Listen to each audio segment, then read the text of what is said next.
नमस्कार, ये NB news देख रहे हैं आप। मैं हूं आपके साथ पल्लवी राजपूत और हमारे खास कार्यक्रम राष्ट्र धर्म में आप सभी का स्वागत है।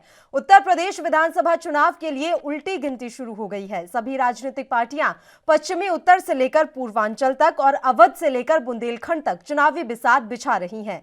बीजेपी उत्तर प्रदेश के चारों क्षेत्रों में प्रचंड बहुमत के साथ दोबारा अपनी जीत दोहराना चाह रही है, तो वहीं समाजवादी पार्टी, बहुजन समाज पार्टी और कांग्रेस भी अपना जनाधार बढ़ाकर सत्ता हासिल करने की कोशिश में है। हर कोई ये जानना चाहता है कि उत्तर प्रदेश के सियासी रण में क्या होने वाला है।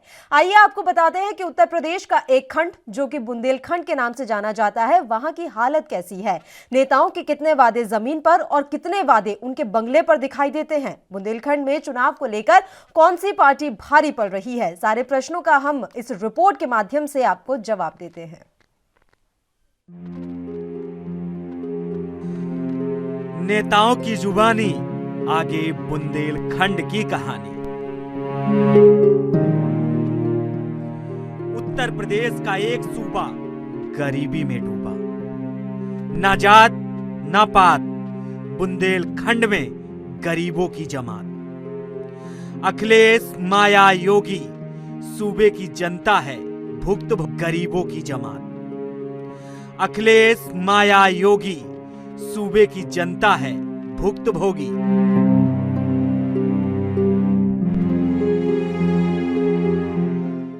राम नाम की लूट है, बुंदेलखंड में सब कुछ झूठ है।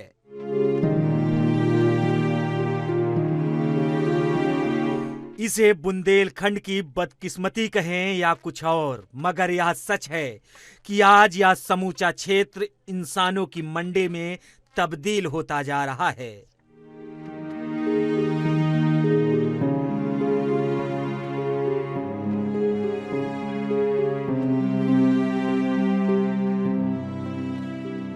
इसे बुंदेलखंड की बदकिस्मती कहें या कुछ और, मगर यह सच है कि आज यह समूचा क्षेत्र इंसानों की मंडी में तब्दील होता जा रहा है। बेरोजगारी और सूखे की मार से बेहाल यहाँ के करीब बेरोजगारी और सूखे की मार से बेहाल यहाँ के गरीब खुद ही अपनी बोली लगाने के लिए मजबूर हैं।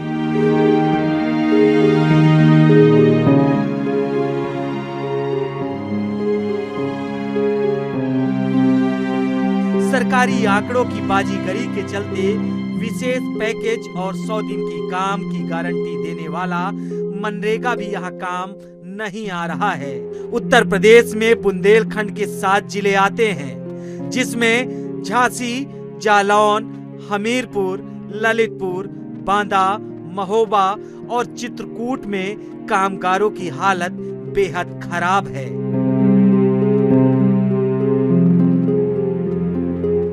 कई वर्षों से पड़ रहे सूखे की वजह से यहाँ के गरीब कर्ज के बोझ के तले दब गए हैं। करीब 60,000 किसान और कामगारों पर 2 अरब से ज्यादा का सरकारी कर्ज लद गया है। जाहिर सी बात है कि यह लोग अपनी कर्ज चुकाने में असमर्थ होते जा रहे हैं और आत्महत्या करने के अलावा इनके पास कोई और चारा नहीं होता।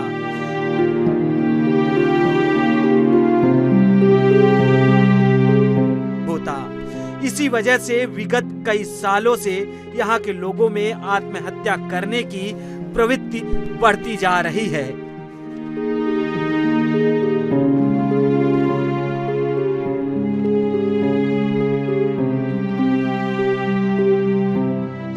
यहाँ की गरीबी का अंदाजा तो इसी बात से लगाया जा सकता है कि सुबह होते ही यहाँ के कामगार फावड़ा कुदाल हाथों में लिए इंसानों की मंडी में जुट जाते हैं। वहीं बड़ा ठेकेदार या सेठ मिल जाए तो 2 जून की रोटी की व्यवस्था हो जाती है, नहीं तो इन्हें सरकारी योजनाओं जैसे मनरेगा में काम पाने की आस होती है। मगर यहाँ भी इनके साथ छलावा होता है और कुछ दिनों तक मजदूरी करवाकर इन्हें निकाल दिया जाता है। मनरेगा के तहत मिलने वाले पारिश्रमिक में भी गरीबों का हक मारा जाता है।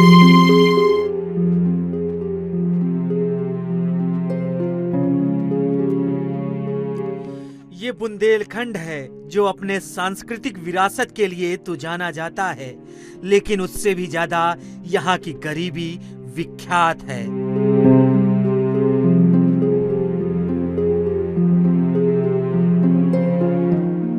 नेताओं की बोली फैला रहा बुंदेलखंड अपनी झोली। न रार न तकरार, बुंदेलखंड में परेशानी हजार। वियो बुंदेलखंड में साल दर साल पेयजल संकट बढ़ता जा रहा है। इसकी ताजा बानगी अप्रैल मई 2019 में बांदा में देखने को मिली। शहर की ज्यादातर पेयजल योजना धड़ाम होने से ग्रामीण लोग प्यास से बिलख उठते हैं। वहीं अब धीरे धीरे पूरे सूबे में पानी के लिए आंदोलन होने लगे हैं। वहीं प्रदर्शन हुए और शासन प्रशासन को कटघरे में खड़ा किया गया, फिर भी समस्या नहीं सुधरी।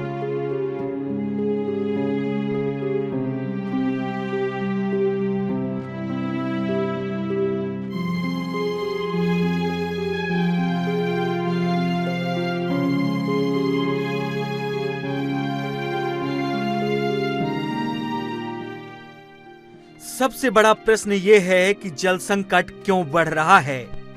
इस दिशा में सोचने और शुरू की गई पेयजल योजनाओं को सुचारू बनाने के लिए खास कदम नहीं उठाए गए हैं।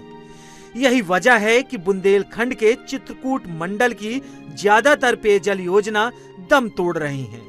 यूं कहे तो एक एक बूंद पानी के लिए लोग बिलख रहे हैं।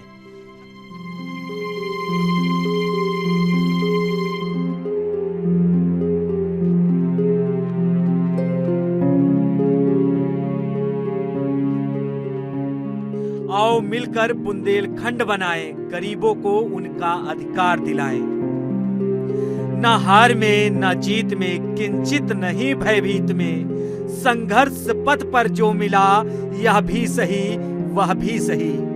दरअसल ये पंक्ति बुंदेलखंड के लोगों पर सटीक बैठती है। बुंदेलखंडी लोगों ने कभी किसी से भीख नहीं मांगी, जो ईश्वर ने दिया उसी से संतोष किया। लेकिन आज इसी के कारण शायद राजनीतिक पार्टियों का मोह बुंदेलखंड से भंग हो चुका है। इसीलिए यहाँ कोई भी सरकार की योजना जमीन पर नहीं दिखती। बहरहाल ये कहानी तो बुंदेलखंड की हालत की है।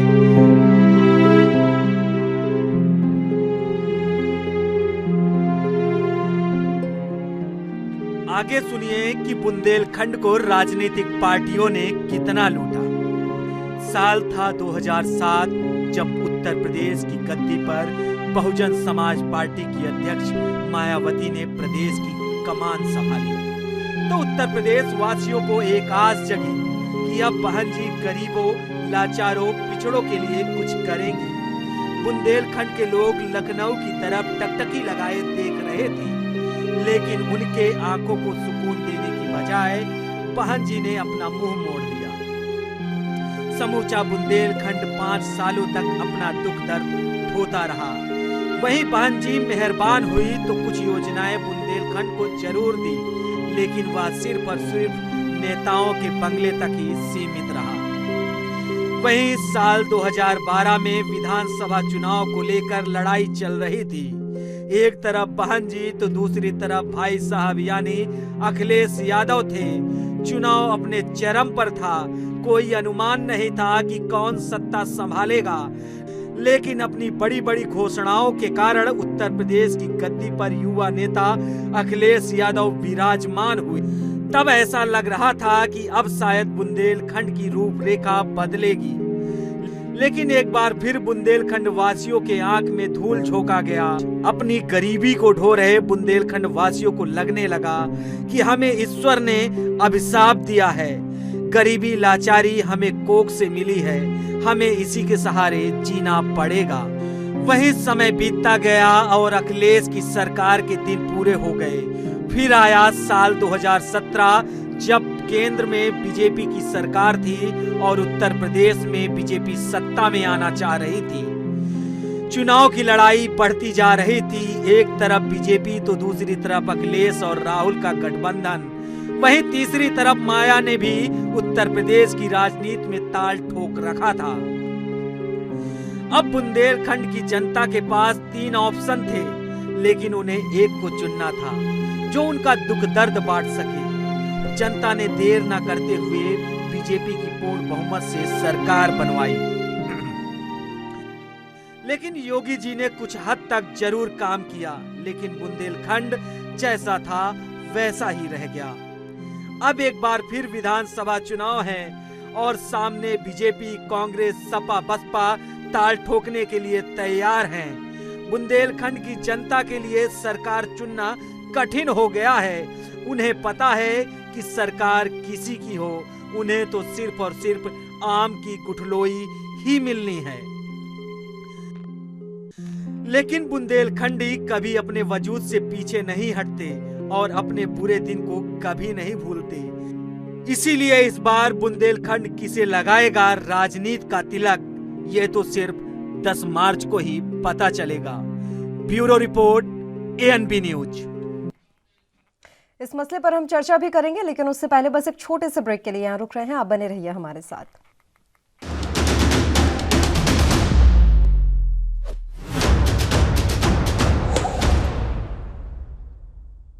ब्रेक के बाद एक बार फिर से आप सभी का स्वागत है। बुंदेलखंड के मसले पर अब चर्चा की शुरुआत कर लेते हैं। 2 मेहमान इस समय हमारे साथ जुड़े हुए हैं। मेहमानों से आपका परिचय करवा देते हैं। संदीप दुबे जी भारतीय जनता पार्टी के नेता इस समय हमारे साथ जुड़ गए हैं और नागेंद्र सिंह जी समाजवादी पार्टी के नेता भी चर्चा में हमारे साथ शामिल हो गए हैं। दोनों ही मेहमानों का स्वागत है ANB न्यूज पर। संदीप जी, मैं शुरुआत आप ही के साथ करना चाहूंगी। सर, बुंदेलखंड को लेकर हमेशा से अलग राज्य बनाने की मांग उठती रही है, लेकिन ये मसला नजरअंदाज किया जाता रहा और इसको भी हम अलग हटा दें। बुंदेलखंड का विकास कितना हो पाया है ये आप भी अच्छी तरीके से जानते हैं और अभी आपने हमारी रिपोर्ट भी देख ली होगी, जो ये बताने के लिए काफी है कि बुंदेलखंड में कहां से विकास की गंगा बह रही है। देखिए, ये मैथिली शरण गुप्त की यह धरती है बुंदेलखंड, और मैं मानता हूं कि आजादी के बाद ये काफी उपेक्षित रही है और हमेशा ये उपेक्षित महसूस करती रही। आवाज की थोड़ी प्रॉब्लम हो रही है, आपकी आवाज एक बार। ठीक है सर, अभी ठीक करवा लेते हैं। आप अपनी बात जारी रखिए सर। देखिए, मैं बार बार कहता हूँ ये मैथिली शरण गुप्त की धरती रही है, लक्ष्मीबाई की गौरव गाथा की ये साक्षात गवाह रही है। और 2017 में जब हमारी सरकार बनी तो बनने के बाद यशस्वी मुख्यमंत्री योगी आदित्यनाथ जी ने जो अलग थलग बुंदेलखंड पड़ा हुआ था उसकी विकास की धारा मुख्य धारा में कैसे ले आया जाए, इसकी योजना हमने तैयार करी, हमारी सरकार ने तैयार करी और हमने कोशिश करी कि कनेक्टिविटी की जो बाधा थी उस इलाके में बुंदेलखंड में, वहां एक बुंदेलखंड एक्सप्रेसवे की घोषणा 2017 में हमने करी थी। हाँ। तो ये जो एक्सप्रेसवे बनाई गई, इसका कार्य तेजी से चल रहा है। देखिए, चित्रगुप्त से शुरू होने वाला जो ये एक्सप्रेस है वो बांदा, रात, उरई, जालौन, औरैया, इटावा पहुंचने और आगरा, लखनऊ से इसको जोड़ने की व्यवस्था सुनिश्चित की गई। बाकी बातें तो सही है, क्योंकि वहाँ पे विकास की जो बेहतर पूरे देश में जिस तरह से विकास हुआ वो इलाका अछूता रहा है और वहाँ बहुत कुछ संभावनाएं हैं, बहुत कुछ आगे करने की जरूरत सरकारों को है। 296 किलोमीटर की जिस दूरी को हमने तय करने के लिए 5 घंटे का समय लिया और इस एक्सप्रेसवे के निर्माण में बड़ी बाधा भी आई, लेकिन ये एक्सप्रेसवे बन रहा है तो ये भविष्य में बुंदेलखंड की ये लाइफलाइन बन जाएगी। दूसरी बड़ी बात है कि देखिए, किसी भी प्रदेश का, किसी भी इलाके का विकास आजकल औद्योगिक नीति पे काफी निर्भर है। यशस्वी मुख्यमंत्री ने औद्योगिक गलियारों के माध्यम से कोशिश करी कि वहां पे डिफेंस मैन्युफैक्चरिंग कॉरिडोर हम बनाए, जिसका काम युद्ध स्तर पे चल रहा है। औद्योगिक गलियारा बनाने में डिफेंस कॉरिडोर बन जाएगा तो इससे लाखों नौजवानों को नौकरी मिलेगी और वहां के लोग आत्मनिर्भर हो जाएंगे। साफ बात है कि जो MSME है, ऐसा है सर। देखिए, आपका ये एक्सप्रेस वे हो गया, आपकी जितनी भी योजनाएं हो गई, ये तो जब होंगी तब होंगी। हम मूलभूत सुविधाएं देने में कितने सक्षम और कितने सफल हुए हैं, इस बात का कोई जवाब देने के लिए तैयार है क्या? ना सिर्फ आप, समाजवादी पार्टी से भी मेरा ये सवाल रहेगा कि कम से कम मूलभूत सुविधाएं तो उस गांव में पहुंचा देते। वहां के कितने गांव ऐसे हैं जहां अभी तक पेयजल के लिए भी पानी नहीं है। सर, एक छोटे से ब्रेक के लिए यहां पर रुक रहे हैं, जल्द हाजिर होंगे।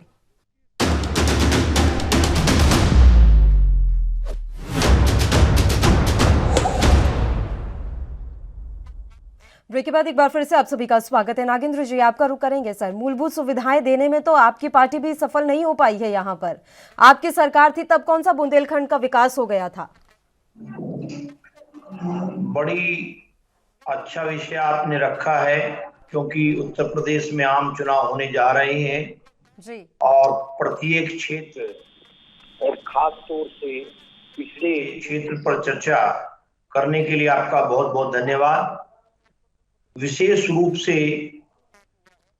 जो इस तरह के क्षेत्र हैं देश भर में, तकरीबन अगर बहुत अति पिछड़े 200 जिलों की बात करें तो उत्तर प्रदेश के ये 7 जिले जो बुंदेलखंड क्षेत्र के नाम से जाना जाता है। बुंदेलखंड का कुछ हिस्सा मध्य प्रदेश में भी है, लेकिन हम यहाँ उत्तर प्रदेश के हिस्से को लेकर चर्चा कर रहे हैं। तो देश की आजादी से बाद और उससे पहले भी बड़ी बदतर स्थितियां रही हैं और सरकारों ने काम भी किए हैं जी। लेकिन विशेष पैकेज और विशेष मदद की अभी भी आवश्यकता बराबर बनी हुई है और ये चिंता का विषय तमाम राजनीतिक दलों के लिए भी है और सभी लोगों के लिए भी है, क्योंकि बेरोजगारी, सूखे की मार और मनरेगा भी, क्योंकि मनरेगा को लेकर तो जो सत्तासीन लोग हैं वो अलग तरह की टीका टिप्पणियां करते हैं, जबकि गरीब मजदूर को मनरेगा से काफी लाभ हुआ है, काम मिला है।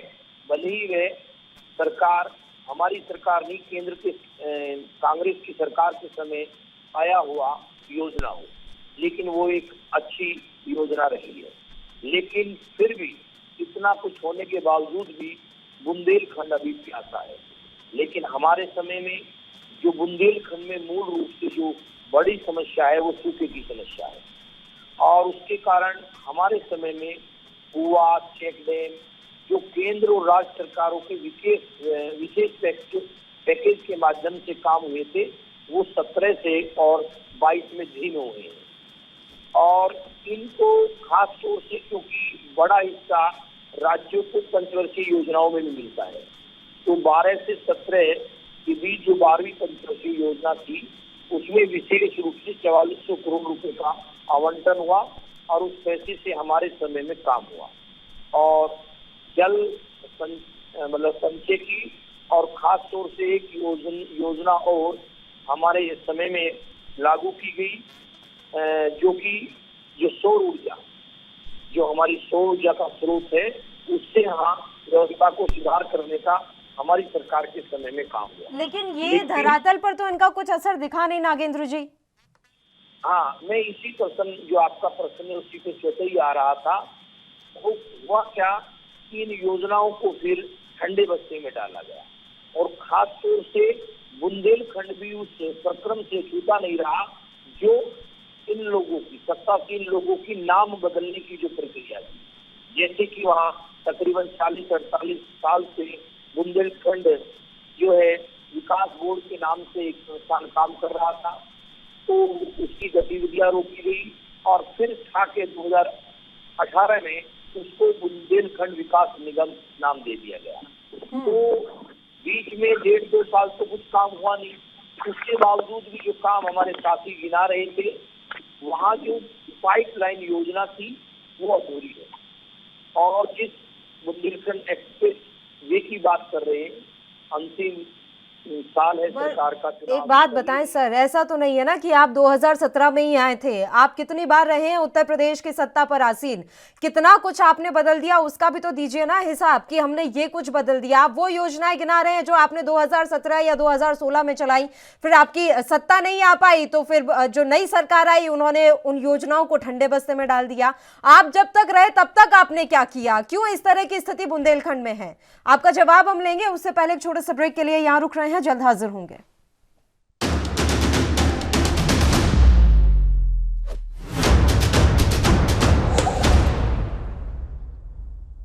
ब्रेक के बाद एक बार फिर से आप सभी का स्वागत है। संदीप दुबे जी, अभी तक आप लोगों ने ये तो जानकारी जुटा ही ली होगी कि बुंदेलखंड के विकास में कहाँ क्या चीजें चुनौती बनी हुई है। देखिए, चुनौती नहीं, सबसे बड़ी बात है कि कहीं के भी एक खाका होना चाहिए, एक योजना होनी चाहिए। पूर्व में आजादी के बाद कोई बहुत बड़ी योजनाएं वहाँ नहीं बनी और सरकारों का ध्यान नहीं दिया। ये स्वीकार करने में इसमें कोई बुराई नहीं है। जब से हमारी सरकार आई है हमने कोशिश करी है कि पानी वहाँ हर घर घर पहुँचाया जाए। नल जल योजना की भी शुरुआत करी और इसके लिए हम लोगों ने 10,131 करोड़ का बजट भी वहाँ खर्च कर दिया गया, जिसमें बुंदेलखंड और बिंद क्षेत्र के लिए 2,185 करोड़ की परियोजना की यशस्वी मुख्यमंत्री योगी आदित्यनाथ जी की शुरुआत की। इसके तहत हमने महोबा ले लीजिए, ललितपुर ले लीजिए, जो झांसी है, इसकी जो 14 लाख की आबादी है वहां तक नल जल पहुंचाने में सफल है। लेकिन जो सरकार की योजनाएं थी वो समयवत थी। अभी पूरे बुंदेलखंड में काम होना बाकी है, मैं ये स्वीकार करता हूँ। लेकिन बुंदेलखंड और फिर विंध्याचल, यहाँ के हर घरों में पानी पहुंचाने की सरकार पूरी व्यवस्था सुनिश्चित कर चुकी है, उसका खाता तैयार है। अभी मेरे साथी बोल रहे थे समाजवादी पार्टी के नेता सोलर प्लांट को लेके, लेकिन जो झांसी में प्रस्तावित 18 मेगा सोलर पावर ग्रिड है उसका रास्ता हमारी सरकार ने साफ किया कि ताकि वहां के लोगों को सोलर के माध्यम से बेहतर ऊर्जा मिल सके। किसी भी प्रदेश या किसी भी क्षेत्र के विकास के लिए दो चीजें बहुत इंपॉर्टेंट है। एक तो वहां ऊर्जा आज हो, क्योंकि ऊर्जा के बगैर, बिजली के बगैर बेहतर काम नहीं हो सकता।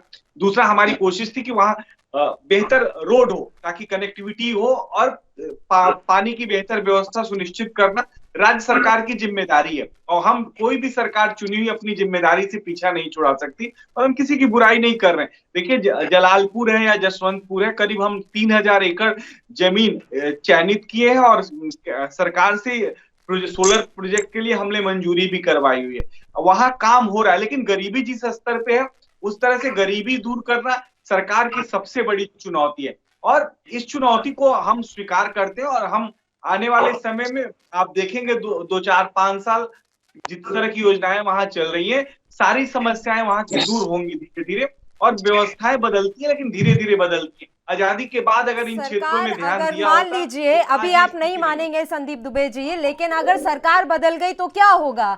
जैसे आपने उनकी योजनाएं ठंडे बस्ते में डाली, वो आपकी योजनाओं को ठंडे बस्ते में डाल देंगे।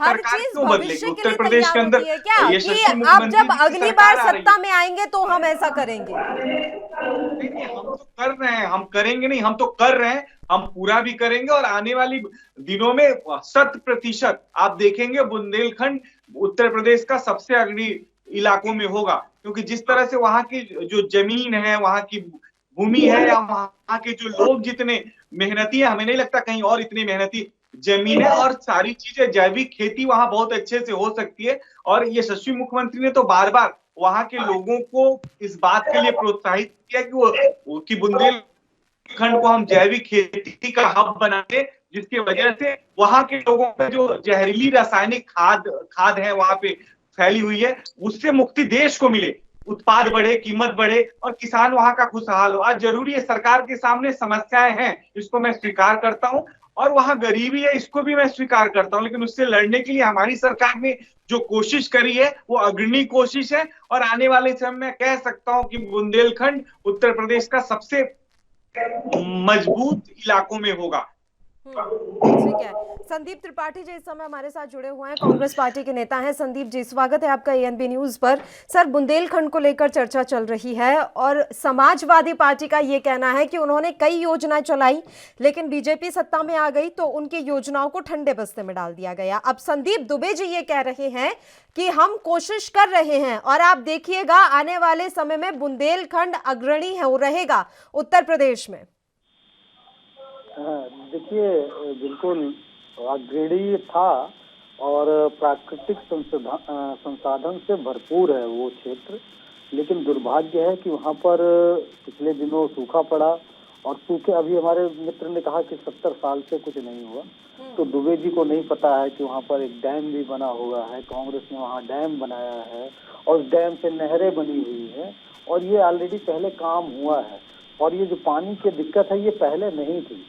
इनको ये पता होना चाहिए कि जो एक प्राकृतिक संसाधन का उपयोग करके जो पुरानी प्रणाली हुआ करती थी वो वहाँ विस्तृत थी और वो धीरे धीरे नष्ट हुई और सूखा पड़ा, सूखे की वजह से वहाँ पर दिक्कत हुई और हमारे मित्र को तो शायद ये भी नहीं पता है कि बुंदेलखंड है कहाँ।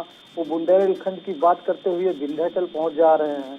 तो ये तो भाजपा के लोगों की सोच, और वो पता चल जाता है कि मतलब जमीनी स्तर पर इनको क्या पता है, क्या जब आपको पता ही नहीं है बुंदेलखंड है क्या, कहाँ है, कौन कौन से जिले लगते हैं, और तो आप उसके बारे में नीति या उसके बारे में बात क्या। संदीप त्रिपाठी जी, आपकी फोन लाइन डिस्कनेक्ट हो गई है सर, एक बार फिर से आपका फोन पैच करवा लेते हैं, तब तक हम नगेंद्र जी का रुख कर लेते हैं। नगेंद्र जी, वहां पर स्वास्थ्य सुविधाओं का जो हाल है वो किसी से छिपा नहीं है। आज भी कई ऐसी बीमारियां हैं जिनकी दवाइयां वहां उपलब्ध नहीं हो पाती और उन्हें बड़े शहरों के लिए रुख करना पड़ता है। पेयजल की स्थिति पर हम पहले ही चर्चा कर चुके हैं। असमानता वहां पर इतनी है जिसे आज तक कोई भी पार्टी या कोई भी सरकार मिटाने में नाकामयाब रही है।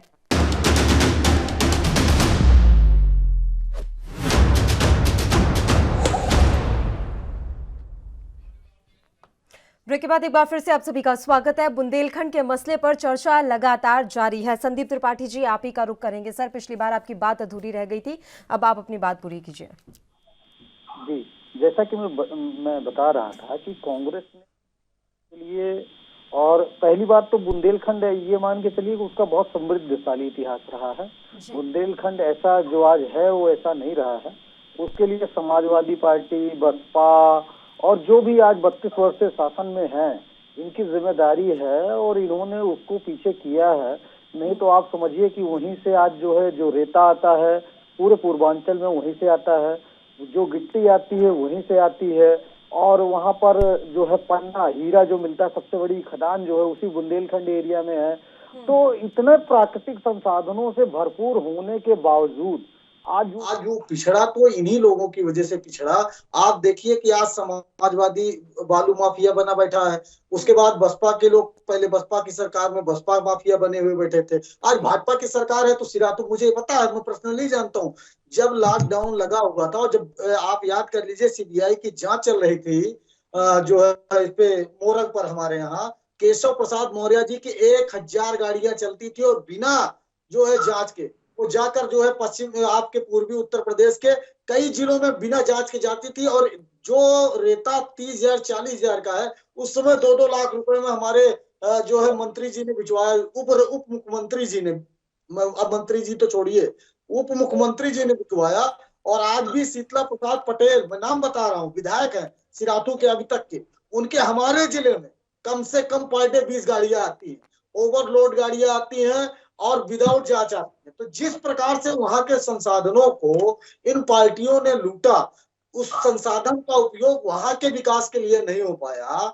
कांग्रेस ने इस बात को समझिए डिनाई किया। मुझे याद है उस समय रीता बहुगुणा जोशी 2008 की बात है, हमारी अध्यक्ष हुआ करती थी, आज वो भाजपा में चली गई हैं। तब उन्होंने वहां का दौरा किया और उसके बाद हमने वहां पर एक पैकेज दिया 74,400 समथिंग करोड़ रुपए का। वो यूटिलाइज हुआ। उसमें किस तरीके से उत्तर प्रदेश सरकार ने भ्रष्टाचार किया। उसके बाद हमारे ये जो आए नए नवेले समाजवादी सरकार आ गई, 12वीं पंचवर्षीय योजना में लगभग 4400 करोड़ रुपए हमने दिया, उसमें भी उसका यूटिलाइज इन्होंने अच्छे तरीके से नहीं किया। और भाजपा की सरकार आ गई, वहां उसने तो फंड ही कम कर दिया, उसने कुछ दिया ही नहीं। हाँ, बातें बड़ी बड़ी कर ली, ये किया वो किया, कॉरिडोर लगा रहे हैं, इनके सारे काम हो रहे हैं, हुआ क्या है ये नहीं बता पाएंगे। तो हमने बुंदेलखंड की समस्या को समझा है। राहुल जी स्पेशल गए थे, उसके बाद उन्होंने उस पैकेज की घोषणा की और उसके बाद काम हुआ। हमने वहां मुर्रा भैंसे बांटी, लोगों के आय को बढ़ाने के लिए काम किया। आज वहां जाइए तो आपको धान की फसलें देखने को मिल जाएगी जो पहले नहीं हुआ करती। तो ये हमारी उपलब्धि थी। लेकिन जब हमारी केंद्र में भी सरकार चली गई, राज्य में हम थे ही नहीं, तो वो जो था डेवलपमेंट वहीं पर रुक गया। इस बात को बुंदेलखंड के लोग भी मानते हैं और समझते हैं। तो बुंदेलखंड में आपका कितना वोट प्रतिशत रहा है सर? जितने भी चुनाव हुए उसके बाद तो आपका वोट प्रतिशत कितना रहा बुंदेलखंड में? आंकड़ा है कुछ आपके पास? नहीं, 2014-17 दो चुनाव की आप बात करना चाहेंगी तो आप अगर आप 2014 और जो है उसकी बात करेंगी, 2012 में हम 2012 की बात कर लेते हैं, 2 साल पीछे। 2012 के चुनाव में हमको पूरे उत्तर प्रदेश में 17% वोट मिला था और 17% से ज्यादा वोट हमें बुंदेलखंड मिला था, लगभग 19% वोट। तो ये हम जब आए, हमने गठबंधन के, हम 100 सीट पे चुनाव ही लड़े थे, तो जाहिर सी बात है कि जो है हमारा वोट परसेंटेज कम होगा। 17% वोट हमको लोकसभा में लगभग मिला है, बुंदेलखंड में भी 17% मिला है। हम जब 100 सीट पूरे उत्तर प्रदेश में चुनाव लड़े तो जाहिर सी बात है वोट परसेंटेज कम होगा। इसमें कोई अतिशयोक्ति सी बात नहीं है, कोई भी पार्टी हो। जब आप पूरे जो काउंट होता है 403 का काउंट होता है, भले आप 100 नहीं 50 ही सीट लड़िए, तो वोट परसेंटेज वजह से कम हुआ। बुंदेलखंड में हमारा जो है, कहना चाहते हैं कि वहां की जनता आपको ही चाहती है, लेकिन आपने सीटें कम रखी चुनाव के दौरान, तो इसलिए पूरा वोट प्रतिशत हम उस हिसाब से काउंट नहीं कर सकते। आपका ये कहने का मतलब है। इसी का जवाब मुझे नागेंद्र जी से भी लेना है, लेकिन उससे पहले बस एक छोटे से ब्रेक के लिए हम यहाँ रुक रहे हैं, जल्द हाजिर होंगे।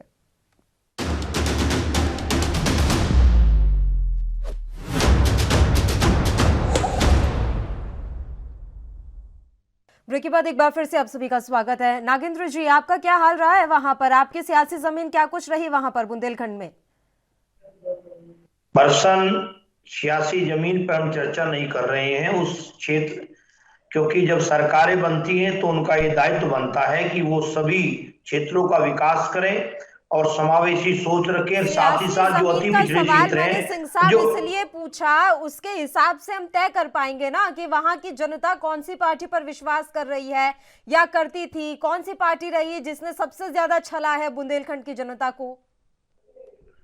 बिल्कुल, मैं स्पष्ट ये कहना चाहूंगा कि जो सीटें घटती हैं बढ़ती हैं, महत्वपूर्ण ये नहीं है, लेकिन हमने उस क्षेत्र के लिए विशेष रूप से 7 जिलों के लिए, खास तौर से अगर वहां जल संसाधन उपलब्ध करा दी जाए या ये कहें सिंचाई की व्यवस्था दुरुस्त कर दी जाए, तो 420 करोड़ रुपए की एक योजना हमने लागू की और उस योजना के तहत हमारा तकरीबन 2000 तालाब खुदवाने का कार्यक्रम था, जिस पर 100 तालाब तत्काल प्रभाव से खुदवाए गए थे। और साथ ही साथ जो प्राकृतिक संसाधन यानी कि सौर ऊर्जा संयंत्रों का हमने शिलान्यास नहीं किया, उद्घाटन किया है।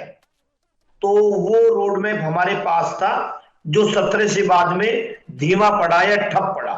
वहां जाके देखिए धरातल पर जो कुएं, डैम और बांध की जो व्यवस्था थी वो सब ध्वस्त है।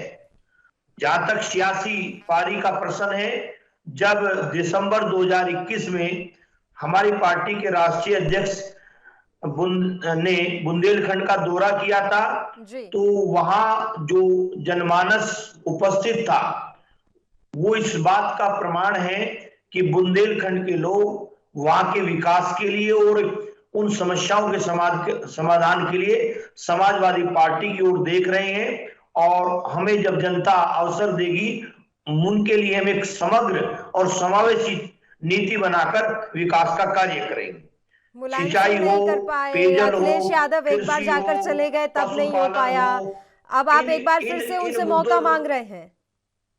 बिल्कुल मांग रहे हैं। हमने जो काम शुरू किया था हम उस काम को आगे बढ़ाएंगे। और मैं यहाँ एक बात और स्पष्ट कर दूं, मैं उसको कोरिलेट करूंगा। आप ध्यान देंगे, अभी समाजवादी पार्टी गठबंधन का भारतीय जनता पार्टी गठबंधन से उत्तर प्रदेश में सीधा मुकाबला है, चाहे वह बुंदेलखंड हो, चाहे वह पूर्वांचल हो, चाहे वह कोई सा भी क्षेत्र हो, पश्चिम का क्षेत्र हो, कोई सा भी क्षेत्र हो, सीधा मुकाबला है। तो हमारा जो घोषणा पत्र है उसके जब 22 बिंदु मुख्य बिंदु पढ़ोगे तो आप देखोगे जो हम 12 से 17 कर रहे थे, कुछ बिंदुओं को हमने वहां से कोरिलेट किया है। लेकिन जो सत्तासीन लोग हैं उनके जो 32 बिंदु हैं, उन्होंने अपना जो 17 से पहले संकल्प पत्र जारी किया था किसी भी बिंदु को कोरिलेट नहीं किया है। और वो ये कह रहा है कि हम सारी चीजें नहीं लेकर आए हैं, नहीं लेके नहीं आए हैं, जो पहले कहा वो नहीं किया, इसीलिए वो नहीं बता रहे हैं। तो हम फिर उसी बात को कह रहे हैं, हमने अपने घोषणा पत्र के माध्यम से उसके विजन को देखिए तो बुंदेलखंड की उन योजनाओं को आगे लेके जाएंगे। और हम समझते हैं उससे वहां समग्र विकास के माध्यम से वहां की जो गरीबी है, वहां की जो बेरोजगारी है, वहां के जो आत्महत्या के कारण है उन पे उनका निदान करने में हम सफल होंगे, ऐसा मेरा विश्वास है। संदीप दुबे जी, एक तरफ डिजिटल इंडिया की हम बात कर रहे हैं और दूसरी तरफ बुंदेलखंड के ही कई ऐसे गांव हैं, वहां डिजिटली तो छोड़िए, बच्चों को शिक्षा ग्रहण करने के लिए कोई स्कूल मिल जाए वही बहुत बड़ी बात है सर। स्कूल और शिक्षा के नाम पर ये इलाका कितना पिछड़ा हुआ है ये आप बहुत अच्छे तरीके से जानते हैं। तो मैं कांग्रेस और समाजवादी पार्टी जैसे बातें नहीं करूंगा। कांग्रेस अभी भी उत्तर प्रदेश में सबसे ज्यादा दिनों तक सत्ता में रही। हम लोगों ने काम किया है 2019 को हम लोगों ने बुंदेलखंड विकास बोर्ड की स्थापना करी और इस मुद्दे पे एक चर्चा हुई कि जो वहाँ की क्या नीति बनाई है और उन सबसे भावी दिशा क्या होगी। इस बोर्ड ने कई काम किए हैं पर्यटन के दृष्टिकोण से। हमने वहाँ के झांसी, दुर्ग, फरसाबाद, नोट घाट, लक्ष्मी सुकुलिया, पहुंच बाग, राम घाट, इन सब सारे पर्यटन स्थलों को हमने चिन्हित किया, बेहतर वहाँ व्यवस्था ताकि लोगों से रोजगार में। चलिए ठीक है सर, आपकी पूरी बात हम सुनेंगे, बस उससे पहले सर एक छोटे से ब्रेक के लिए हम यहाँ पर रुक रहे हैं, जल्द हाजिर होंगे।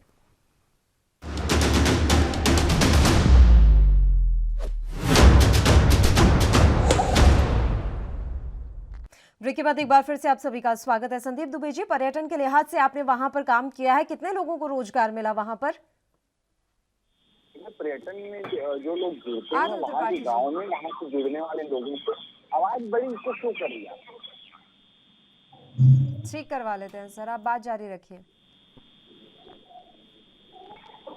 हेलो, हाँ आवाज आ रही है, बताइए दुबे जी। पर्यटन के क्षेत्र में जो काम हुए उससे विकास की गति तो बिल्कुल बढ़ी है और जो लोग वहाँ जुड़े हुए थे उनसे अधिक संख्या में लोग आए हैं, बाहर से भी लोग आए हैं और वो फ्रेश लोगों का आने जाने का क्रम बढ़ा है। सबसे महत्वपूर्ण बात है आज जो हम जिस विषय पे बात कर रहे हैं, जिस पिछड़ेपन की बात कर रहे हैं, उसके गाथा से उसको निकाल के सभी लोगों तक बेहतर विकास पहुंचे और पहुंचाया गया। इसके लिए नियत और नीति बहुत आवश्यक है कि सही हो और उत्तर प्रदेश की सरकार ने बेहतर नियत और बेहतर नीति के साथ काम किया है और हमारी कोशिश रही है कि 100% लोगों तक आने वाले समय में हम सारे विकास के जो जहां जहां अछूते भी रह गए वहां तक हम पहुंचाने का काम करेंगे। कोशिश हम कर रहे हैं ना, कोशिश दूसरे लोगों ने तो करी नहीं, दूसरे लोगों ने सिर्फ बातें करी, भाषण दिया, बुराइयां करी, लेकिन ये सत्य है कि कोशिश हुई है और वो कोशिश सफल और साकार हुई है। हाँ, कहीं कहीं छिटपुट जहाँ पे कमियां है उसको भी हम दूर करेंगे। नहीं सर, छिटपुट काम हुआ है, उल्टा बोल गए आप। छिटपुट काम हुआ है और कमियां बहुत सारी हैं। वो कमियां देखने के लिए ना हमें वहां पहुंचना पड़ेगा, उन लोगों से बात करनी पड़ेगी। हाल तो ये है दुबे जी, हकीकत अगर मैं आपको बताऊं तो लेखपाल तक वहां नहीं जाते हैं। कुछ गाँव तो ऐसे हैं बुंदेलखंड के, प्रधान जी आ जाते हैं महीने में 1-2 बार तो ठीक है, हो जाता है काम। स्थितियां ये है कई गाँवों की। तो अब उन स्थितियों में भी सुधार होगा और सब होगा। अधिकतर जो देखिए वहां पे जो कोशिश है कि देखिए वहां पे सबसे बड़ा उस क्षेत्र के विकास का काम है कि जो 12% वहां पे देसी नस्लों की गाय हैं, उन जैसे ही पशुओं की संख्या बढ़ रही है, दूध उत्पादन वहां बढ़ रहा है, लोग रोजगार से जुड़ रहे हैं, तो सरकार ने पशु व्यवस्था सुनिश्चित करी है। छोटे छोटे स्तर पे जो स्वास्थ्य की समस्याएं बहुत ज्यादा थी वो भी कम हुआ है, लेकिन सुधार हो, लेकिन धीरे धीरे हो। कोई भी काम होता है वो धीरे धीरे होता है और उत्तर प्रदेश की यशस्वी मुख्यमंत्री योगी आदित्यनाथ जी की सरकार ने बुंदेलखंड के अंदर सभी विषयों पे कि छोटे छोटे जो गरीब लोग हैं उनको बकरी पालन हो, मछली पालन हो, या कैसे चारा उन तक उपलब्ध हो, कैसे उन प्रजातियां जो वहां पे है सीमेंट नस्ल की प्रजातियां उनको कैसे बढ़ाई जाए और ज्यादा। तो गांव के लोगों को विकास से और उनके कार्य से जोड़ के पशु की छोटी छोटी इकाइयां जैसे मुर्गी पालन है, मत्स्य पालन है, ये सब काम करने का हमने काम किया है इधर और ये बढ़ी है। आम लोगों की क्रय क्षमता भी बढ़ी है, गरीबी कम हुई है, ये मानना पड़ेगा। हाँ, पानी की जो समस्या है, जहां जहां कहीं कहीं समस्याएं अभी हैं, उन सबको हम दूर करेंगे। संदीप त्रिपाठी जी कही कि जितने भी इनके सारे काम है हमारे मित्र के सारे होंगे, होगा, हुआ क्या है ये नहीं बता पाए। इतनी देर में इन्होंने ये नहीं बताया कि है क्या, इन्होंने किया क्या है, उसकी ये बात ही नहीं कर रहे हैं। होगा किया जाएगा ये कर चुका था, बता दिया। अरे आप मित्र रहिए, जाइए मत इसलिए कि अभी तो बहुत जवाब देना है आपको, जवाब दे के तब जाइएगा। आप जवाब दे दीजिए ना, आपने बताइए बुंदेलखंड में, हमने तो बुंदेलखंड यूनिवर्सिटी बनाई, आपने क्या बनाया एक यूनिवर्सिटी का नाम बताइए। हमने पिछली सपा सरकार में मेडिकल कॉलेज बनाया जिसमें केंद्र सरकार की भूमिका होती है, बाना में बना, आपने क्या बनाया बताइए। मतलब सिर्फ बातों से काम नहीं होगा ना मित्र, आपको बताना पड़ेगा कि आपकी योजना क्या है, आपने किया क्या है। और आज आप 5 साल सरकार चला के आज जा रहे हैं चुनाव में, तो आपको तो अपने काम बताने चाहिए कि आपने बुंदेलखंड के फला जिले में ये दिया, फला जिले में ये चीज की। हमने बताया कि जो है 74,000 करोड़ रुपए का एक लगभग पैकेज, 4400 करोड़ का एक पैकेज, 2 पैकेज हमने बुंदेलखंड के लिए स्पेशल दिए। आप बताइए कि कितने का पैकेज आपने बुंदेलखंड के लिए दिया। बस हो रहा है। आपने छतरपुर का भीमकुंड जो बना दिया, आपने स्थापित कर दिया, तो जो है खजुराहो मंदिर बना दिया, खजुराहो की स्थापना आपने पर्यटन के लिए कर दी, चित्रकूट में कामतानाथ को स्थापित कर दिया। अरे आप बंद करिए ड्रामेबाजी, आप क्या पर्यटन के लिए करेंगे? पर्यटन की आपकी कभी सोच ही नहीं रही है। आप पर्यटन इस तरह आपके गुंडागर्दी में पर्यटक आएगा, जहां पर आपकी इस तरह गुंडागर्दी होगी कि ये फला कपड़ा पहन के आओ, वो कपड़ा पहन के आओ, इस तरीके से नहीं आ सकते हो, इस तरीके से आइए, ऐसे राज्य में कौन आना पसंद करेगा? जहां पर आपकी गुंडई होगी, जहां आप कहेंगे गर्मी निकाल देंगे, एक कहेगा चर्बी निकाल देंगे, कौन आना पसंद करेगा बताइए? आदमी घूमने वहां जाता है जहां अमन पसंद हो, जहां शांति हो। भगवान के यहाँ भी जाता है तो आदमी शांति के लिए जाता है, अपने मन की शांति के लिए, आध्यात्मिक शांति के लिए। आप क्या कर रहे हैं? उन्होंने शांति के लिए अपनी अपनी सुविधा के अनुसार एक एक क्षेत्र विकसित कर लिया ना। समाजवादी पार्टी ने SFI को लंदन बना दिया। बीजेपी की बात करूं तो गोरखपुर पे थोड़ा ज्यादा ही विशेष फोकस रहा है और अयोध्या पर भी ज्यादा फोकस रहा है। तो अपनी शांति के लिए अपने हिसाब से क्षेत्र चुन लिए गए हैं, वहां जाकर ये शांति महसूस करते हैं। सर, चर्चा जारी रखेंगे, एक छोटे से ब्रेक के लिए यहाँ रुक रहे हैं, जल्द हाजिर होंगे।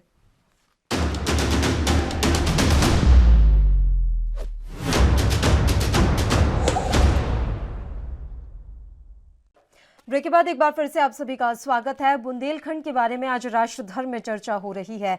आज़ादी के इतने सालों बाद भी ये जो क्षेत्र है वो हमेशा से उपेक्षित ही रहा है। यहाँ पर जो मुख्य सुविधाएं होती हैं, जो मूलभूत सुविधाएं होती हैं, वो तक नहीं पहुँच पाई। आज़ादी के बाद विकास की दौड़ लगाते भारत ने बीते 6 दशकों में नई बुलंदियों को छुआ है। शिक्षा, स्वास्थ्य, पेयजल और बुनियादी सुविधाएं दूर दराज के इलाकों में पहुंची है, लेकिन डिजिटल होते और चमचमाते इंडिया में आज भी ऐसे कई गांव हैं जहां बुनियादी सुविधाएं भी नहीं है, और इन्हीं में से है उत्तर प्रदेश का बुंदेलखंड इलाका। दरअसल इस इलाके के कई गांव ऐसे हैं जहां सरकारी सिस्टम कैसे फेल नजर आते हैं। इसकी बानगी भर यह है कि गांव में लेखपाल भी कभी नहीं आता, बाकी प्रधान जी महीने में 3-4 बार आ ही जाते हैं। तो चुनावी बयार में ऐसे क्षेत्रों पर चर्चा करना जरूरी हो जाता है कि आखिर क्यों इतने समय तक इन इलाकों पर ध्यान नहीं दिया गया।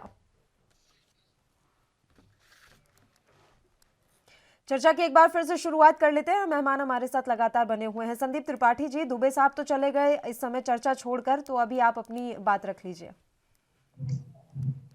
बड़ा दुर्भाग्य की बात है कि जैसे मैंने कहा कि कांग्रेस ने लगभग 12,000 करोड़ रुपए, अगर दोनों पैकेज मिला दिए जाए तो 12,000 करोड़ का पैकेज दिया, जिसमें से 7 जिले जो उत्तर प्रदेश के, 6 जिले जो है आपके मध्य प्रदेश के लगते हैं। तो 13 जिले का लगभग, मतलब कि लगभग एक जो है अगर डिस्ट्रिक्ट का आप एवरेज में देखें तो लगभग 1,000 करोड़ रुपए एक डिस्ट्रिक्ट को अलग से दिया गया। और मोदी जी 100 करोड़ रुपए देकर स्मार्ट सिटी बनाने का सपना दिखाते हैं। अगर 1,000 करोड़ रुपए अगर ईमानदारी से सपा की सरकार ने अपने उत्तर प्रदेश में, बसपा की सरकार ने अपने उत्तर प्रदेश में और मध्य प्रदेश में भाजपा की सरकार ने खर्च कर लिए होते तो आज बुंदेलखंड की वो स्थिति कतई नहीं होती। मैं ये बता रहा हूँ कि बुंदेलखंड का इतिहास बहुत समृद्धशाली इतिहास है। वहाँ के राजाओं को आप पढ़िए, बहुत वैभवशाली इतिहास है और प्राकृतिक संसाधन भरपूर है वहाँ पर। आज हमीरपुर से बता तो रहे, कानपुर से लेकर पूरा उधर कानपुर का देख लीजिए, बालू और गिट्टी जितनी भी जाती है, हमीरपुर का पूरा वो बेल्ट आप वही वहां से जाती है। आप पूर्वांचल का देख लीजिए तो आपके जो है बांदा से लेकर करबी, भरतकूप, इधर से पूरी बालू और गिट्टी सब इधर से आती है। हीरा पन्ना जो है हीरे की खान के लिए पूरे विश्व में मशहूर है। तो चूने का पत्थर उसी क्षेत्रों में पाया जाता है। तो बहुत सारे प्राकृतिक संसाधन है, ही जो है शीशा है, और जो है बहुत बहुत संदीप जी, जब केंद्र की तरफ से बातें की जाती हैं अंत्योदय की, तो अंत्योदय का मतलब क्या होता है? वो कहाँ तक सीमित रहता है? क्या वो किसी दूर दराज के एक छोटे गांव के लिए नहीं होता, या फिर अंत्योदय का मतलब सिर्फ बड़े बड़े चमकते शहरों में जो लोग पीछे रह गए उन्हें आगे लाना होता है? बिल्कुल आप सही कह रही हैं पल्लवी जी, मैंने यही बात कही कि 1000 करोड़ रुपए एक डिस्ट्रिक्ट को कांग्रेस की सरकार ने दिया, उसको यूटिलाइज कांग्रेस सरकार बिल्कुल नहीं कर सकती है, कि क्योंकि यह देश संघीय प्रणाली से बना हुआ है। बहुत सारे अधिकार राज्य सरकार के होते हैं, सेंट्रल गवर्नमेंट पैसा देती है, उसको यूटिलाइज करने का काम राज्य सरकारों का होता है। इस बात को आप भी समझते हैं, हमारे सपा के मित्र भी इस बात को, उन्होंने अपनी बात की स्टार्टिंग में उन्होंने कहा कि बिल्कुल फंड रेज हुआ था। हमने जो है मनरेगा के लिए स्पेशल वहां पर जो है कामों को अनुमति दी कि आप ये, उस समय बहुत से क्षेत्र ऐसे थे जो दूसरे क्षेत्रों में वो काम नहीं किए जा सकते थे। हमने बुंदेलखंड के लिए दिया कि मनरेगा का काम इसी क्षेत्रों में भी आप करिए, हम वो पेमेंट देंगे। तो उन सब में जिस तरीके से इनके लोगों ने लुटाई की, जिस तरीके से धन का आवंटन किया, जिस तरीके से जैसे बता रहे हैं सिंडिकेट माफिया है, बालू माफिया है, और जिस तरीके से वहाँ माफिया गिरी आज पूरे उस क्षेत्र को कैप्चर करके बैठे हैं। आज जो है एक नोएडा से आते हैं, आप समझिए हमीरपुर का ठेका चलाता है कौन? नोएडा से व्यापारी आके चलाते हैं यहाँ के। हमने इसीलिए तो कहा कि हम खदानों में, आप देखिए हमारे मैनिफेस्टो को पढ़िए, हमने ये कहा कि खदानों में वहाँ लोकल लोगों को आरक्षण देंगे। हमने यही बात तो कही। हमने जो वहाँ के जो भी SC ST जो नाविक होंगे, मल्लाह होंगे, उनको अधिकार देंगे। नगेंद्र जी, किस लिए कहा? इसीलिए मैंने कहा कि उस क्षेत्र का विकास तभी होगा जब वहाँ के लोगों को उस संसाधनों का त्रिपाठी जी, मेरा आपसे अगला सवाल यही है सर, बुंदेलखंड को जो अलग राज्य बनाने की मांग उठती रही है, उस पर कांग्रेस पार्टी का क्या पक्ष है? आपका जवाब मैं लूंगी, लेकिन उससे पहले मैं नगेंद्र जी का रुख करना चाहती हूँ। सिंह साहब, कोल आदिवासी समाज को लेकर ये कोशिशें हमेशा से रही है कि उन्हें समाज के मुख्य धारा से जोड़ा जाए। कितना सफल आप हो पाए या कितना सफल भारतीय जनता पार्टी हो पाई? बिल्कुल, इस पर भी हम सहमति जताते हैं कि बुंदेलखंड के क्षेत्र के भी आदिवासी लोगों को या दूसरे भी आदिवासी क्षेत्र के लोगों को मुख्य धारा में लाया जाए और दूसरे समाज से जोड़ा जाए। हाँ। इसका हम समर्थन भी करते हैं, और ये विकास का पैमाना ये भी होता है कि हम एक दूसरी संस्कृति से जब जोड़ेंगे तो निश्चित रूप से जहाँ सांस्कृतिक विकास, वैचारिक विकास जाएगा तो दूसरी तरह का भी विकास जाएगा, और लोगों के जीवन स्तर में मतलब बदलाव आएगा, उत्थान आएगा जीवन स्तर में। खासतौर से जो आप चर्चा कर रहे हैं बुंदेलखंड को लेकर, वहां एक प्रशासनिक स्तर पर भी एक समस्या है, जिसको 12 से 17 की सरकार में हम लोगों ने ट्रेस किया कि जो आवंटन होता है धन का, बिल्कुल ठीक कह रहे हैं, क्योंकि स्थितियां बड़ी प्रतिकूल हैं। तो वहां एक नेक्सस बनता है नौकरशाही में और ठेकेदारों में, तो उस चेन को भी तोड़ने की जरूरत है, और हम ये सा विश्वास आपको दिलाते हैं कि हम उस चेन को तोड़ेंगे। और जब आप ठीक कह रहे हैं कि वहां पटवारी गांव तक नहीं पहुंच पाता है, तो निश्चित रूप से आंकड़ों की जो हेरा फेरी होती है उसके कारण भी जो योजनाएं चलती हैं वो धरातल पर नहीं उतर पाई हैं। तो एक तरह से वहां नौकरशाही को लेकर भी जो लोग सत्ता में रहते हैं उनको बहुत ज्यादा सजग रहने की जरूरत है, और हम सत्ता प्राप्त होने पर उस सजगता को निश्चित रूप से आपको आश्वस्त करते हैं, आपके चैनल के माध्यम से बुंदेलखंड के लोगों को भी आश्वस्त करते हैं कि वो सजगता समाजवादी पार्टी दिखाएगी। बिजली को लेकर अभी जो आपने अपने मैनिफेस्टो में लिखा सर, उस पर बड़ी चर्चा हुई। अब मैं तो ये जानना चाहती हूँ कि आपका ये वादा क्या ऐसे गाँवों के लिए भी है, या फिर लखनऊ, सैफई, इटावा ही हम चमका कर रह जाएंगे? नहीं, वो उत्तर प्रदेश के प्रत्येक क्षेत्र के लिए है। और फिर हम कह रहे हैं, जो मैंने पहले भी उदाहरण दिया था, जो सौर ऊर्जा संयंत्रों का जाल वहां बिछाने की जरूरत है, क्योंकि प्राकृतिक रूप से तो वहां बहुत सारी संपदाएं हैं। तो जो संपदा है प्राकृतिक रूप से, उनका सदुपयोग करने से भी वहां एक बड़ा बदलाव आएगा। चलिए ठीक है, अब इंतजार करते हैं कि उन प्राकृतिक संपदाओं का सदुपयोग करता कौन है और किस तरीके से करता है, ताकि वहां के लोगों को इसका फायदा मिले। चर्चा लगातार जारी रहेगी। एक छोटे से ब्रेक के लिए रुक रहे हैं, जल्द हाजिर होंगे।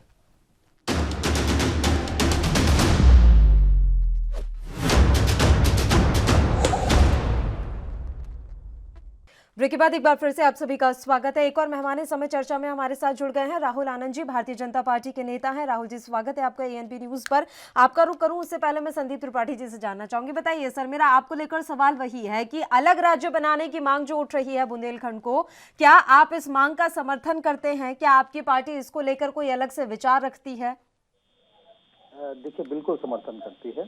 और मैंने जो अभी 2008 का वाकया बताया आपको, तब उस समय जो है इसी उत्तर प्रदेश में बहुजन समाज पार्टी की सरकार हुआ करती थी और केंद्र में हमारी सरकार थी। हमने ये कहा कि मायावती जी, आप जो है बुंदेलखंड का आंदोलन उसमें जोरों पर था, रीता बहुगुणा जोशी जी प्रदेश अध्यक्ष हुआ करती थी, तो वो हमने स्पष्ट कहा कि जो है आप जो है विधानसभा से उस बिल को पारित करके भेजिए। हम जो है इस बुंदेलखंड को एक अलग राज्य बनाने का जो है बिल्कुल हम दृढ़ संकल्प है, हम इसको करके देंगे। लेकिन दुर्भाग्य है कि इस काम को ना मायावती जी ने किया, ना ही समाजवादी पार्टी ने किया, और अंततः जो है कांग्रेस की सरकार चली गई। और जो व्यक्ति, जो पार्टी इस बात की समर्थन पूर्णता एक समय बातें किया करते थे, वो आज इसका नाम भी लेने के लिए तैयार नहीं है। आप समझिए, अभी जो सिंडिकेट की बात मैं कर रहा था, मैं अपने मित्र की सराहना करना चाहूंगा, सपा के मित्र की। इन्होंने स्वीकारा कि हाँ ये सच्चाई है, और जो मैंने कहा उस बात को उन्होंने एक्सेप्ट किया। मैं इनको बधाई देता हूँ कि कम से कम आप में वो क्षमता है, आप में वो मादा है। जिस बात को आप समझते हैं, शायद कि अखिलेश यादव जी को समझाइए, या तो उनकी मिली भगत है इस काम में, या उनको चंदा पहुंचता है, पैसा पहुंचता है, इस वजह से इस तरफ नहीं देखना चाहते हैं। मायावती जी इस तरफ जो है इसलिए नहीं देखना चाहती कि उनको चंदा पहुंचता है। लेकिन आप इस बात को मानते हैं, तो मैं समझता हूँ कि आपकी बुंदेलखंड आपने अपने मैनिफेस्टो में क्या लिखा है सर बुंदेलखंड के लिए? बिल्कुल मैं बता रहा हूँ। मैं एक जो आपने बात रखी थी उस पॉइंट को पूरा कर दूं, उसके बाद मैनिफेस्टो पे भी आते हैं। मैनिफेस्टो पे नहीं, हमने तो बताया कि हमने करके दिखाया है। जो मैं ये कह रहा हूँ कि एक जिले को 1000 करोड़ रुपए उस समय दिया है, आज के लगभग 8 साल 10 साल पहले। अब आप समझिए कि हमारी बुंदेलखंड के लिए सोच क्या है। और एक मजेदार आंकड़ा और दे दूं, उस पैसे का यूटिलाइज मात्र 63% उत्तर प्रदेश की सरकार ने किया था। कितने परसेंट? मात्र 63% पैसा देने के बावजूद, और 73% मध्य प्रदेश सरकार ने, 10% बहरहाल इनसे आगे थे। लेकिन पूर्ण पैसा ये भी नहीं लगा है। और उसमें जो घोटालेबाजी हुई, घोटाला खुला, वो बताने की जरूरत नहीं है। तो जैसे हमने बताया कि हमारा कांग्रेस का उद्देश्य ही है, कांग्रेस जमीन पकड़ के चलती ही है। हम जिसका कोई नहीं है उसका कांग्रेस है। कांग्रेस का एक सीधा सा लॉजिक है, जिसकी आवाज कोई उठाने वाला नहीं मिलेगा। अगर हाथरस की घटना हुई या कोई ऐसी घटना आप देख लीजिए कहीं पर भी, जिसकी आवाज कोई नहीं उठाएगा, उसके साथ कांग्रेस। त्रिपाठी जी नहीं, मैं सिर्फ एग्जांपल दे रहा हूँ। अभी आपने बात जो कही कि हमने बुंदेलखंड को, जैसे हमने बताया कि हमने बहुत कुछ दिया है, यूनिवर्सिटी दी है, हमने वहां पर जो है जो डैम और नहरें बहुत कुछ बना के दिया है। लगभग वहां पर 8000 कुएं मनरेगा से खुदे थे, 8000 कुएं, ये ऑफिशियल रिकॉर्ड है। लगभग, थोड़ा बहुत आगे पीछे हो सकता है, हमारे मित्र इस बात से एग्री करेंगे। तो हमने वहां पर किया है, हमारे पास एक रोड मैप है, हम बिल्कुल करेंगे। और जैसे हमने बताया कि हमने वहां पर मुर्रे भैंसे लोगों में दी थी, और उसको जो है सब्सिडाइज करके उसमें छूट दी थी, और ताकि वहां पर आप अगर गए हो उस बेल्ट में, मैं तो अभी भी मान के चलिए कि जब प्रियंका जी का दौरा था, या हमारा तो मान के चलिए बगल का जिला है, आना जाना लगा रहता है, तो वहाँ देखिए रिसोर्सेज बहुत है। एक नई दिशा, एक नए तरीके से आप बात घुमा गए। देखिए, आपने मुझे अभी तक नहीं बताया कि इस बार के मैनिफेस्टो में आपने बुंदेलखंड के लिए क्या लिखा। आपने बहुत कुछ किया होगा, मैं उस बात से इनकार नहीं कर रही हूँ, लेकिन अभी आप क्या करना चाहते हैं, या अभी आपने अपने मैनिफेस्टो में, आपने अपने घोषणा पत्र में क्या दिया, मेरे लिए ये जानना जरूरी है, और वहां की जनता के लिए भी ये जरूरी है ना जानना कि कौन सी पार्टी अब हमारे लिए क्या वादे और दावे कर रही है। मैं लौटूंगी आपके पास। राहुल आनंद जी का रुख कर लेती हूँ, चर्चा में अभी वो नए शामिल हुए हैं। राहुल आनंद जी, आप काफी देर से चर्चा में जुड़े नहीं थे सर। बुंदेलखंड के मसले पर हम लगातार बात कर रहे हैं। संदीप त्रिपाठी जी कांग्रेस पार्टी से हमारे साथ जुड़े हुए हैं और नगेंद्र जी हमारे साथ समाजवादी पार्टी से जुड़े हुए हैं। आप कौन सा रोड मैप लेकर चल रहे थे राहुल आनंद जी बुंदेलखंड के लिए कि आज भी स्थितियां वहां पर जस की तस हैं, कोई बदलाव नहीं आया? देखिए, कहने और समझने की अगर बातों को समझा जाए पल्लवी जी, तो मैं आपको बताना चाहूंगा कि बुंदेलखंड को जितनी भी संभावनाएं मिल सकती थी उतनी संभावनाएं भारतीय जनता पार्टी की तरफ से दी गई है। सबसे पहली बात अगर हम कर लें उसकी कॉरिडोर बनाने की बात, जो एक्सप्रेसवे की बात की जा रही थी, और साथ साथ जो बुंदेलखंड का जो जिला है उसके अंदर के जो 4 जिले हैं उनको भी लेकर कॉरिडोर बनाने की बात माननीय प्रधानमंत्री जी ने की है। और जो बुंदेलखंड में जो पानी घर घर नहीं पहुंचता था उस पानी को पहुंचाने का काम भी भारतीय जनता पार्टी ने की है। और जो पलायन की जो स्थिति बनी जाती थी बुंदेलखंड में, उसको रोकने के लिए जो रोजगार देने की जो बात की गई लॉकडाउन के पहले की अगर हम बात कर ले, तो मैं आपको बताऊंगा कि यूपीडा के साथ 50,000 करोड़ रुपए का MOU साइन भी किया गया है। और बुंदेलखंड की सुरक्षा संसाधनों का केंद्र तो बनाएगा ही, वही बड़ी संख्या में रोजगार भी सुनिश्चित करेगा। तो समझने की बात यहाँ पे ये है कि जो जिला जो सबसे निचले स्तर पे था उसको अगर मुख्य धारा में जोड़ने का काम किया गया है, तो उस धारा को लाने का काम भारतीय जनता पार्टी ने किया है। ये आप मुझे कौन से साल तक के आंकड़े दे रहे हैं सर? कब तक की ये सारी चीजें बता रहे हैं वो भी मुझे बताइएगा, क्योंकि हाल फिलहाल में तो मुझे ऐसा कुछ वहां पर दिख नहीं रहा है। आप जमीनी हकीकत वहां पर देखेंगे तो स्थितियां वाकई में बहुत खराब हैं। अभी भी लोगों को पेयजल नहीं मिल रहा है, सूखा पड़ गया था सर, और आप कह रहे हैं कि आपने नल जल वहां पर पहुंचा दिया। तो ये कब तक का आंकड़ा और कब तक की चीजें मुझे बता रहे हैं, ये जरा क्लियर कीजिएगा। एक छोटे से ब्रेक के लिए यहाँ पर रुक रहे हैं, जल्द हाजिर होंगे।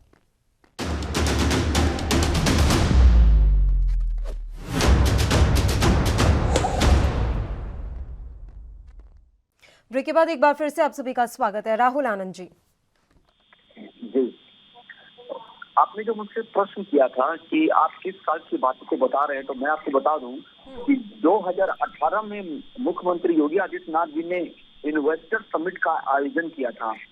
तभी प्रधानमंत्री जी ने संकल्प लिया था कि डिफेंस इंडस्ट्रियल कॉरिडोर की घोषणा की थी, जिसके निर्माण को शह मिला। और यही नहीं, जो आप पानी की बात कर रही थी कि हर घर जल की जो बात कर रहे हैं, वो मैं आपको बता दूं कि 30 जून 2020 को हर घर नल जल की महत्वाकांक्षी योजना की शुरुआत बुंदेलखंड से ही की गई थी, जिसमें इस बात के लिए विश्वास दिलाया गया है कि शीघ्र ही गांव के घर घर में पाइप के माध्यम से जल पहुंचाने का काम किया जाएगा। और यही नहीं, जो धार्मिक पर्यटन खास करके जो प्रमुख केंद्र रहा है धर्म नगरी चित्रकूट, वो हमेशा से उपेक्षा का शिकार था। भगवान श्री राम की वनवास स्थल और उनसे जुड़ी अनेक पौराणिक स्मृतियों की साक्षी त्रिकुट की भी सुध लेने का श्रेय योगी सरकार को दिया जा रहा है। तो मैंने जो आपको आंकड़े बताए और मैंने जो तारीख भी बताई, इससे ये जरूर पता चलता है कि हमने बुंदेलखंड को विकास की धारा से जोड़ने का काम किया है। जी, कितने रोजगार दिए हैं आपने? अगर इतना कुछ हुआ है तो आंकड़े तो होंगे ही सर आपके पास। वहां पर आपने पर्यटन क्षेत्र के रूप में विकसित कर दिया। आ रही हूँ त्रिपाठी जी, मुझे एक बार जवाब ले लेने दीजिए राहुल आनंद जी से। हमारे मित्र ने जो बात कही है, जो आपने सवाल पूछा है, हाँ, उसी से जुड़ा हुआ सवाल है। जी बताइए। राहुल आनंद जी, चित्रकूट की आप बात कर रहे हैं, चित्रकूट आए हैं? अगर चित्रकूट अगर आप आए हैं और अगर कामतानाथ गए हैं, तो शायद आपको पता नहीं है कि कामतानाथ जी का जो मंदिर है वो मध्य प्रदेश में लगता है। आपको नहीं जानकारी है। मतलब कहाँ कैसे, मतलब फराडगिरी 420 के हद होती है, कैसे बात। मध्य प्रदेश में कितने दिन से आपकी सरकार है? मतलब आप कह रहे हैं सुध नहीं ली गई थी, योगी जी आ गए तो सुध ली गई है। मतलब कुछ तो लॉजिकल बात कर लिया करिए। नहीं पता, हम लोगों को पता है आप लोगों का बौद्धिक स्तर कितना है, हमें पता है कि जानकारी आप लोगों को कितनी होती है। जब मोदी जी नालंदा तक्षशिला यूनिवर्सिटी को बिहार में बता सकते हैं, 600 करोड़ लोगों का वोट पाकर वो सरकार में आ सकते हैं, और आज तक उनकी डिग्री का पता ना हो, और स्मृति ईरानी जैसे लोगों को शिक्षा मंत्रालय आप चलाने के लिए दे, तो आपके बौद्धिक स्तर का पता होगा मुझे। महोदय, आपकी जानकारी के लिए बता दूं कि चित्रकूट का जो मेन मंदिर है वो मध्य प्रदेश की सरकार के अंदर आता है। मध्य प्रदेश की सरकार वो बॉर्डर है, एक नदी है, नदी के उस तरफ मध्य प्रदेश, इधर उत्तर प्रदेश। जान लीजिएगा, नहीं गए होंगे, नहीं जानते होंगे, जाइएगा और देखिएगा। इस तरह की बातें करने से पहले आक्षेप लगाना बंद करिए। राहुल जो आनंद जी, धरातल पर काम किया उस पर बात करिए। देखिए, जो त्रिपाठी जी जो बातों को बोल रहे हैं, वो बातें करने से विकास नहीं होता है। विकास लेकिन उन्होंने करने के जो लिए बोला कि वो आप जो चले गए शायद सर मध्य प्रदेश के चित्रकूट में चले गए, क्या आप इस बात से अग्री कर रहे हैं क्या? मैं आपका जवाब लूंगी, माफ करूंगी, बस एक और छोटे से ब्रेक के लिए हमें यहाँ पर रुकना है, जल्द हाजिर होंगे।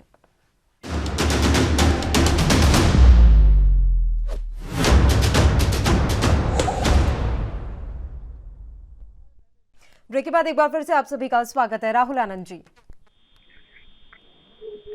जी मैं वही बता रहा था पल्लवी जी कि बातें करने से विकास नहीं होता है। विकास करने के लिए धरातल उतर कर कार्यों को करना होता है। और आपने अभी थोड़ी देर पहले मुझसे एक प्रश्न भी किया था जिसमें आपने बुंदेलखंड की चर्चा की थी, तो मैं आपको एक ताजा जानकारी और ताजा कर दूं आपके लिए कि बुंदेलखंड में 19,428 खेत तालाबों का निर्माण किया गया है। और यही नहीं, जो आप रोजगार की बात कर रही थी, तो मैं आपको भरोसा दिला दूं कि CMII ने सर्वे किया था जिसमें 4.5 लाख युवाओं को जो रोजगार देने की बात की गई थी, जिसमें 3.5 लाख युवाओं को संविदा पर सरकारी नियुक्ति, 82 लाख से अधिक नई MSME इकाइयों को 2,16,000 करोड़ से अधिक का ऋण उपलब्ध कराया गया, जिसके तहत लगभग 2 करोड़ लोगों को रोजगार दिया गया। मैं जानता हूं कि हमारे जो भी मित्र हमारे साथ पैनलिस्ट बैठे हैं वो भी इन आंकड़ों को जानते हैं, लेकिन अपनी बातों को करते हुए आंकड़े को ये गलत ठहराते हैं और वो मानेंगे भी नहीं। मैं आपको इस चीज के लिए भरोसा दिलाता हूं, लेकिन जब आप गूगल करेंगे तो आपको सारा चीज स्पष्ट हो जाएगा। और अभी तक उत्तर प्रदेश की जो दशा और दिशा थी, क्या 2017 के पहले बहुत अच्छी थी या 2017 के बाद अच्छी हुई है, ये चर्चा का विषय निश्चय ही है। क्योंकि जब हम लोकतंत्र के मंदिर में जनता के बीच में जाते हैं तो ये प्रश्न उठना लाजमी होता है कि आपने क्या किया। मैं आंकड़े गिना रहा हूँ, वो भूतकाल में जा रहे हैं, तो फर्क यहीं पे है। जो आज वोट प्रतिशत जो बढ़ा है, जो आज लगभग 60% के आसपास का जो वोट 30% बढ़ा है, तो निश्चय ही उसमें जो साइलेंट वोटर हैं उनका रोल रहा है।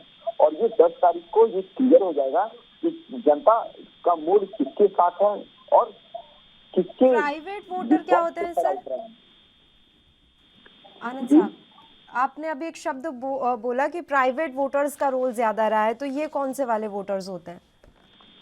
देखिए, साइलेंट वोटर कहने का मेरा यहाँ तात्पर्य ये है कि वोटर अच्छा, साइलेंट, मुझे प्राइवेट वोटर सुनाई दिया सर, माफी चाहूंगी, मुझे गलत शब्द सुनाई दिया, इसलिए मैंने आपसे ये सवाल पूछा। नगेंद्र जी से मैं रिएक्शन जरूर लेना चाहूंगी। नगेंद्र जी, मैं आ रही हूँ। त्रिपाठी जी, जो भी आंकड़े अभी राहुल आनंद जी देकर गए, क्या इन आंकड़ों से आप इत्तेफाक रखते हैं? तालाब निर्माण के लिए उन्होंने आंकड़े दिए और साथ ही रोजगार को लेकर उन्होंने आंकड़े अभी पेश किए हैं। आंकड़े पूरी तरह से राहुल आनंद जी की जो है वो भ्रामक हैं और तथ्य और तर्क के आसपास ठहरते नहीं है। और जो ये बात कर रहे थे कि फिर तो अगर 7 जिलों में इन्होंने 4.5 लोगों को रोजगार दे दिया, 4.5 लाख लोगों को, तो वहां तो बेरोजगारी की समस्या रही नहीं होगी जी। तो ये समझ से परे है कि कौन सी ऑफिशियल वेबसाइट या कौन से सूचना के तंत्र से ये आंकड़े इन्होंने राहुल आनंद जी ने एकत्रित किए हैं। लेकिन हम ये कहना चाहेंगे, क्योंकि आपका अगला प्रश्न जो होगा मुझसे कि बुंदेलखंड के लिए आपने क्या अपने घोषणा पत्र में विशेष पैकेज रखा है, तो जो घोषणा पत्र जो तैयार किया है समाजवादी पार्टी ने, या जो घोषणा पत्र तैयार किए जाते हैं वो पूरे प्रदेश के समग्र विकास को दृष्टिगत रखते हुए किए जाते हैं। लेकिन जब आप हमारे घोषणा पत्र का अध्ययन करेंगी तो उसमें जो किसान के लिए योजनाएं हैं, जो छोटा गरीब कमजोर किसान है, तो निश्चित रूप से जब वहां सिंचाई की व्यवस्था दुरुस्त नहीं है, तो जब हम वर्गीकरण करेंगे आर्थिक आधार पर, तो वो उसी क्षेत्र का ज्यादा किसान उस कैटेगरी में आएगा। श्रमिक सशक्तिकरण की हमने बात की है, सामाजिक न्याय की हमने बात की है, शिक्षा व्यवस्था में सुधार की बात की है। तो जहां शिक्षा व्यवस्था दुरुस्त नहीं होगी तो पिछड़े हम और आप लोग सब जानते हैं कि पिछड़े क्षेत्रों में शिक्षा व्यवस्था अग्रणी क्षेत्रों के मुकाबले कमजोर होती है, तो हम उसको एक प्लेटफॉर्म पे लेकर आएंगे। दूसरा उदाहरण मैं दूंगा, जैसे कि हमारी समाजवादी पेंशन योजना हम शुरू करेंगे, तो उसमें बीपीएल का पैरामीटर होगा, तो संभवतः जो क्षेत्र पिछड़े हैं वहां बीपीएल के लोगों की संख्या ज्यादा होगी, तो वो लोग ज्यादा लाभान्वित होंगे। या आप किसान, क्योंकि बीमारी की मैं बात कर रहा था पिछड़ेपन में जी। तो उसके लिए भी हमने 3 गुना स्वास्थ्य सेवाओं में जो बजट का आवंटन हम करेंगे सरकार बनने के बाद, तो बुंदेलखंड का क्षेत्र लाभान्वित होगा। और सिंचाई की जो योजना है कि हर खेत को पानी देने का जो हमारा कार्यक्रम है, तो उससे जो हमारी पूर्व की वहां योजनाएं चल रही थी उनको जोड़कर हम उस क्षेत्र का पिछड़ापन दूर करने का प्रयास करें। चलिए, सब कुछ भविष्य के गर्त में है। अभी वर्तमान में तो कुछ भी वहां पर ठीक ठाक होता हुआ मुझे तो नहीं दिख रहा है। हो सकता है राहुल आनंद जी के पास कोई आंकड़े हों जिस हिसाब से बुंदेलखंड में विकास के गंगा बह रही है। त्रिपाठी जी, मैं आपसे माफी चाहूंगी सर, क्योंकि समय की कमी, अब समय इजाजत नहीं दे रहा है। इस बहस को यहीं खत्म करना होगा। शुक्रिया तमाम मेहमानों का चर्चा करने के लिए आप हमारे साथ जुड़े। तो आपको बता दें कि बुंदेलखंड में अभी भी विकास दूर दूर तक नजर नहीं आ रही है। हालात ये हैं कि यहाँ पर लेखपाल तक नहीं पहुंचता, जो कि सबसे निचले स्तर का अधिकारी माना जाता है, कर्मचारी माना जाता है, वो तक यहां नहीं पहुंचता। बुंदेलखंड के कई गांव ऐसे हैं जहां पर अभी भी पानी लेने के लिए महिलाओं को काफी दूर जाना पड़ता है और तालाबों से वे पानी लेकर आती हैं। अभी भी यहां पर ना केंद्र की कोई योजना पहुंच पाई है, ना ही राज्य सरकार की कोई योजना पहुंच पाई है। अब जब चुनावी बयार बह रही है तो ये जानना और ये समझना बेहद आवश्यक हो जाता है कि जब हम एक तरफ डिजिटल इंडिया की बात करते हैं तो ऐसे गांव में रोशनी तक क्यों नहीं आ पा रही, यहां पर बिजली का एक बल्ब तक क्यों नहीं जल पा रहा, कौन जिम्मेदार है इसके लिए। इसी के साथ राष्ट्रधर्म में फिलहाल के लिए इतना ही। मुझे दीजिए इजाजत। देश और प्रदेश की तमाम ताजा खबरों के लिए आप देखते रहिए ANB न्यूज। नमस्कार।